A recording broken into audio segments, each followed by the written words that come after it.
As I explained in my last lecture, qualitative research is not the ugly stepsister of social research. It has its own role to play in generating social scientific knowledge. That said, qualitative research generates very different kinds of data and answers very different kinds of questions. Rather than give us numbers, qualitative research gives us in-depth information about perceptions, beliefs, and experiences. And rather than pinpointing a cause and effect, qualitative research gives us insight into the how and why of social processes and social phenomena. Perhaps we can show through quantitative research that women with less than a high school education are less likely to vote in a presidential election. But we don't really understand why this is the case. Qualitative research can illuminate this relationship in a way that quantitative research simply can't. In this lecture, I'm going to go over two popular methods in qualitative research: observations and interviews. And I'll also discuss how to analyze qualitative data. So let's get started. Qualitative methods includes observations and interviews, methods that are designed to capture how people experience and understand their social worlds. Usually, but not always, these methods are restricted to exploratory and descriptive research. Observational studies involve leaving the lab and going out and actually observing the social world as it happens.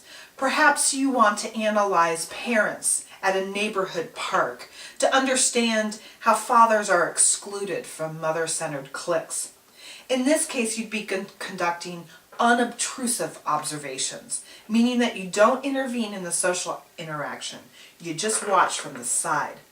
When making these observations, you want to take extensive field notes and analyze those notes for what they reveal about the social phenomenon you're studying. You can also observe social life by becoming a participant observer.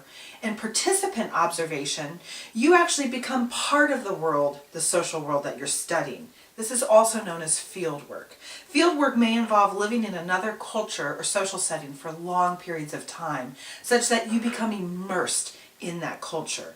For example, you'll be listening to an NPR interview with Sudhir Venkatesh, who spent almost a decade hanging out with and observing a Chicago street gang. In field research, researchers need to be attuned to how their presence in the field affects the social world that they're studying. Let's say you're studying gang culture. It could be that gang members act tougher when they know they're being observed than they would otherwise. Researchers also need to be sensitive to how their presence in the field and how their research may have unintended effects on the people that they're studying. So let's say you're studying undocumented immigrants. It could be that your research and your questions increase the risk of their deportation. Above all, field researchers need to nurture the relationships that they develop in the field, because it's these relationships that affect the quality of the information you obtain in your research. Relationships with gatekeepers and informants are particularly important. Gatekeepers are people who help you gain access to a particular culture or social setting. Informants are people who can provide reliable information about that social setting or culture.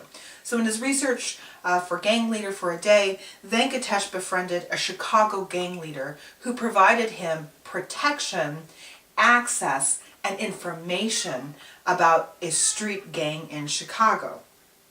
In this case, he was both a gatekeeper, the gang leader was both a gatekeeper and a key informant. Another popular qualitative method is interviewing. Here you use open-ended questions to assess how individuals think or feel about a particular social phenomenon. Maybe you ask a group of homeless youth how they became homeless and how they cope with life on the street.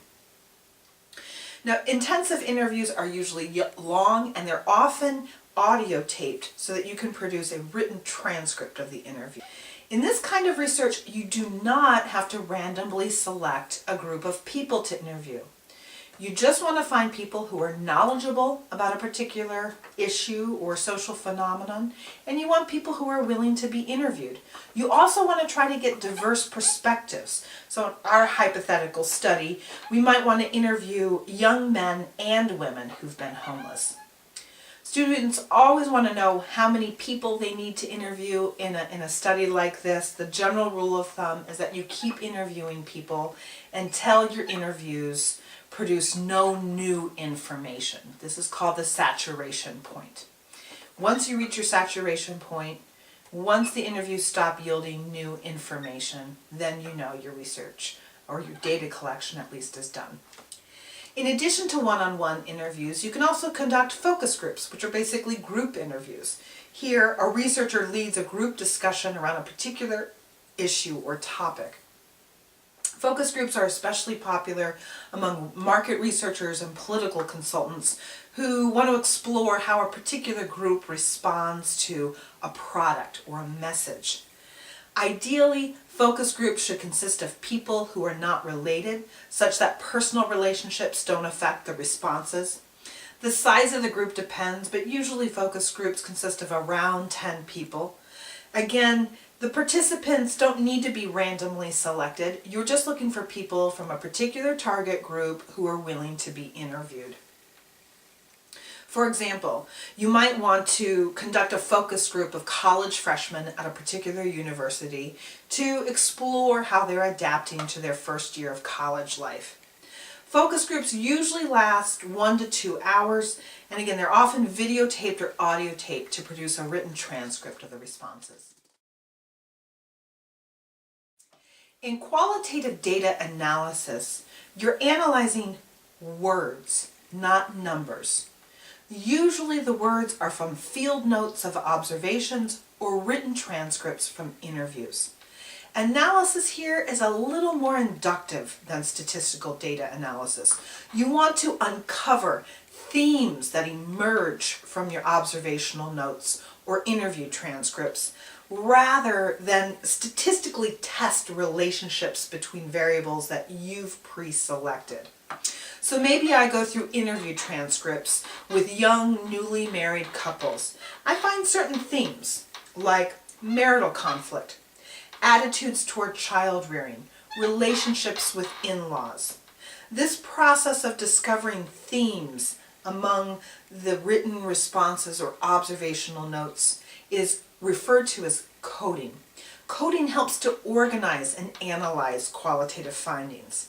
Once I've uncovered all these major themes, I focus more on the details until an overall story emerges from the data.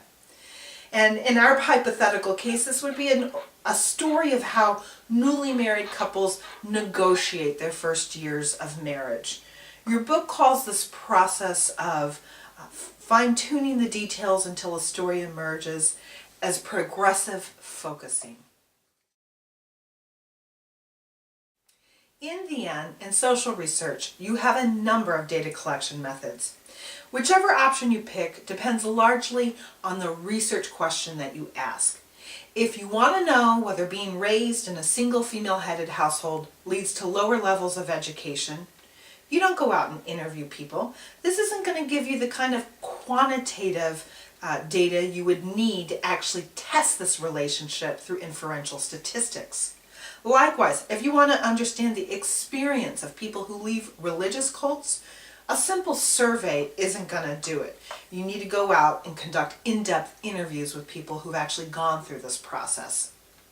Now, it's also the case that researchers tend to specialize in particular research methods.